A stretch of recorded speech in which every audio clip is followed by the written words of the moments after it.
اعوذ باللہ من الشیطان الرجیم بسم اللہ الرحمن الرحیم اللہم صلی علی سیدنا محمد النبی الامی وعلی آلہ وسلم تسلیما۔ اسلام اینڈ ورلڈ کے تمام ناظرین اور سامعین کو السلام علیکم۔ آج میں اپنے سامعین کو اللہ کے ایک ایسے نبی کا قصہ سنانے جا رہا ہوں کہ جب یہ شدید بیمار ہوئے اور پورا جسم ہڈیوں کا ڈھانچہ بن گیا، تب بھی آپ نے اللہ کا شکر ادا کیا۔ شیطان نے اللہ سے مہلت مانگی کہ مجھے با اختیار کر، پھر دیکھ میں تیرے اس بندے کو کیسے بھٹکاتا ہوں۔ اللہ نے جب شیطان کو با اختیار کیا تو بھی شیطان کی یہ کوشش کارگر ثابت نہ ہوئی اور اللہ کے یہ نبی شیطان کے بہکاوے میں نہ آئے۔ آپ کو بیماری کی حالت میں آپ کے بھائیوں نے الگ کر دیا، آپ کے دوست احباب نے بھی آپ کا ساتھ چھوڑ دیا، آپ کو شہر سے باہر کوڑے کے ڈھیر پر ڈال دیا گیا، لیکن اس ساری مشکل میں صرف اور صرف آپ کی وفا شعار بیوی نے آپ کا ساتھ دیا۔ بیماری کے بعد یہ کیسے تندرست ہوئے؟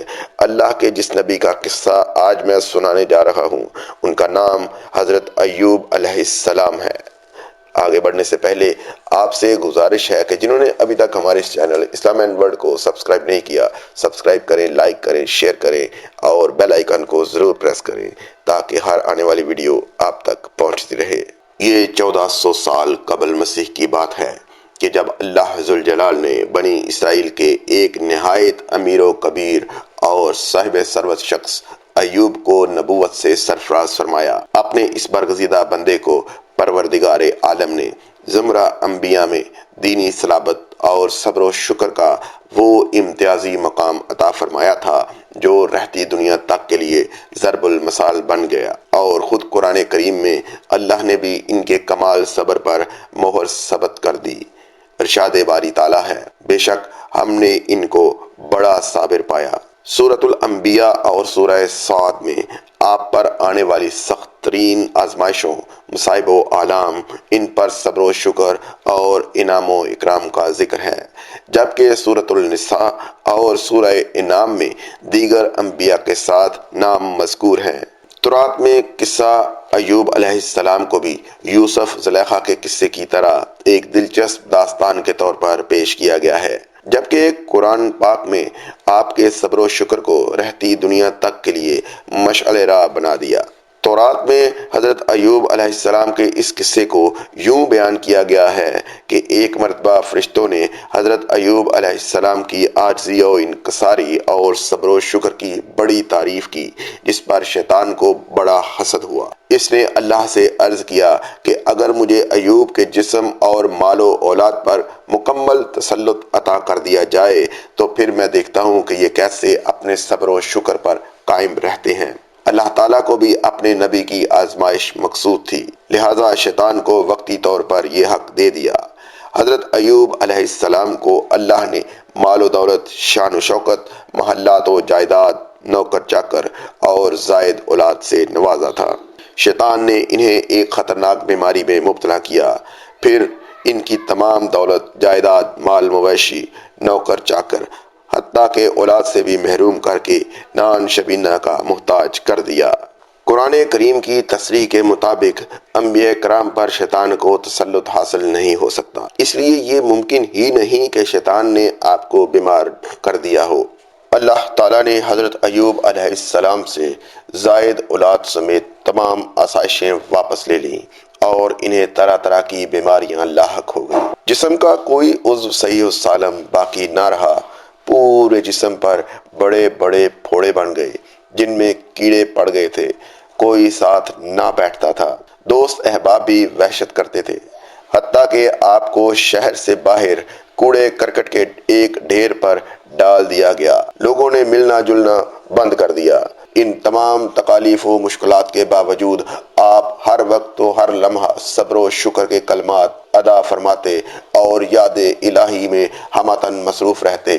آپ کے جسم سے گوشت تک جھڑ چکا تھا، صرف ہڈیوں اور پٹھوں کا ڈھانچہ رہ گیا تھا۔ ایسے میں صرف آپ کی عظیم صابرہ اہلیہ تھی جو ہمہ وقت دل و جان سے آپ کی خدمت میں مصروف رہتی، باہر سے باریک اور نرم ریت لا کر نیچے بچھاتی، قضائے حاجت میں مدد کرتی، صحت و صفائی کا خیال رکھتی، لوگوں کے گھروں میں اجرت پر کام کرتی اور جو رقم ملتی وہ اپنے بیمار شوہر پر خرچ کرتی، ان کی دلجوئی کرتی۔ اہلیہ کو خدمت کرتے طویل زمانہ گزر گیا تو ایک مرتبہ حضرت ایوب علیہ السلام سے کہا کہ اگر آپ اپنے پروردگار سے دعا کریں تو وہ آپ کو ان مصائب سے نجات عطا فرمائے گا۔ میں 70 سال تک صحیح سالم رہا تو کم از کم اللہ کے لیے 70 سال تو صبر کر لوں۔ وفا شعار اہلیہ نے یہ سنا اور نہایت جانفشانی سے خدمت جاری رکھی۔ حضرت ایوب علیہ السلام پہلے انسان ہیں جنہیں چیچک اور دیگر جلدی بیماریاں لاحق ہوئیں، لیکن پھر اللہ نے انہیں کامل شفا عطا فرمائی اور خوب اجر عظیم سے نوازا اور پھر ان کی تعریف فرمائی۔ بیماری کے زمانے میں ایک بار شیطان ایک طبیب کی شکل میں ان کی بیوی سے ملا۔ انہوں نے اسے طبیب سمجھ کر علاج کی درخواست کی۔ شیطان نے کہا، اس شرط پر علاج کروں گا کہ اگر ان کو شفا ہو جائے تو یوں کہہ دیں کہ تو نے شفا دی، بس یہی میرا نذرانہ ہوگا۔ بیوی نے حضرت ایوب علیہ السلام سے ذکر کیا تو انہوں نے فرمایا، بھلی مانس، وہ تو شیطان تھا۔ میں عہد کرتا ہوں کہ اگر اللہ نے مجھے شفا دی تو میں تجھ کو 100 کمچیاں ماروں گا۔ آپ کو سخت رنج پہنچا کہ میری بیماری کی بدولت شیطان کا حوصلہ اتنا بڑھ گیا کہ میری اہلیہ سے ایسے کلمات کہلوانا چاہتا ہے جو ظاہراً موجب شرک ہیں۔ حضرت ایوب علیہ السلام کے 2 بھائی تھے۔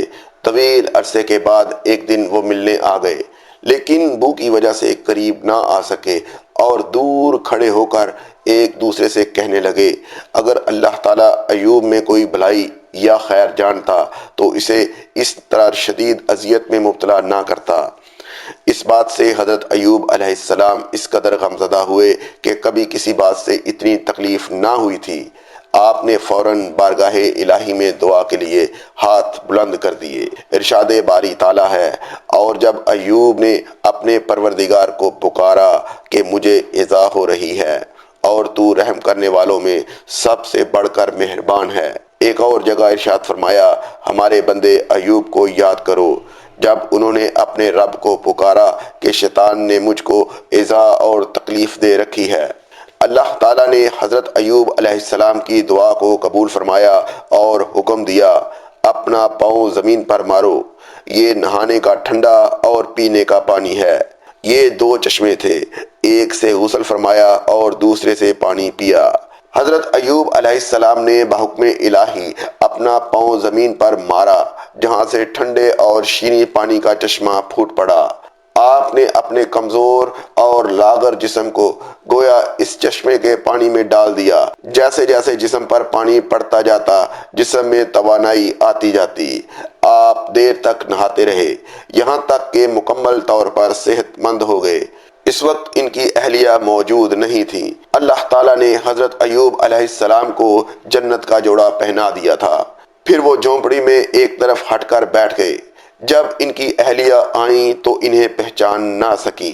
انہوں نے آپ سے پوچھا، اے اللہ کے بندے، یہاں ایک آفت زدہ شخص ہوا کرتا تھا، وہ کہاں گیا؟ کیا اسے کتے لے گئے یا بھیڑیے؟ وہ اس وقت نہایت غمزدہ کیفیت میں تھی۔ حضرت ایوب علیہ السلام نے ان کی طرف مسکراتے ہوئے دیکھا اور بولے، اے اللہ کی بندی، میں ہی ایوب ہوں۔ انہوں نے عرض کیا، کیا تم مجھ سے مذاق کرتے ہو؟ حضرت ایوب علیہ السلام نے فرمایا، اللہ نے میرا جسم لوٹا دیا ہے، میں تندرست و توانا ہو چکا ہوں اور میری یہ پوشاک بھی جنت سے آئی ہے۔ رسول اللہ صلی اللہ علیہ وآلہ وسلم نے فرمایا کہ حضرت ایوب علیہ السلام ننگی حالت میں غسل فرما رہے تھے کہ ان پر سونے کی ٹڈیوں کا غول برسنا شروع ہو گیا، تو آپ نے ان کو اپنے کپڑے میں سمیٹنا شروع کر دیا۔ پروردگار نے فرمایا، اے ایوب، جو تو دیکھ رہا ہے غنی نہیں کر دیا تھا؟ عرض کیا، کیوں نہیں میرے پروردگار، لیکن تیری بزرگی کی قسم، تیری برکت سے میرے لیے بے نیازی کیوں کر ممکن ہے۔ 18 سال کی سخت ترین آزمائشوں کے بعد بارگاہ الہی میں نہ صرف ان کی دعا قبول ہوئی بلکہ صحت و تندرستی کے ساتھ مال و اولاد پہلے سے دگنا عطا فرمایا۔ قرآن کریم میں ارشاد باری تعالیٰ ہے، ہم نے اس کی سن لی اور جو دکھ انہیں تھا اسے دور کر دیا اور اس کو اہل و عیال عطا فرمائے، بلکہ ان کے ساتھ ویسے ہی اور اپنی خاص مہربانی سے اتنے ہی اور بخشے۔ اللہ تعالیٰ نے ان کی اس وفا شعار بیوی کو نہ صرف اس کی جوانی لوٹا دی بلکہ پہلے سے کہیں زیادہ جوانی عطا فرمائی، حتیٰ کہ پھر ان سے حضرت ایوب علیہ السلام کو 26 لڑکے عطا فرمائے۔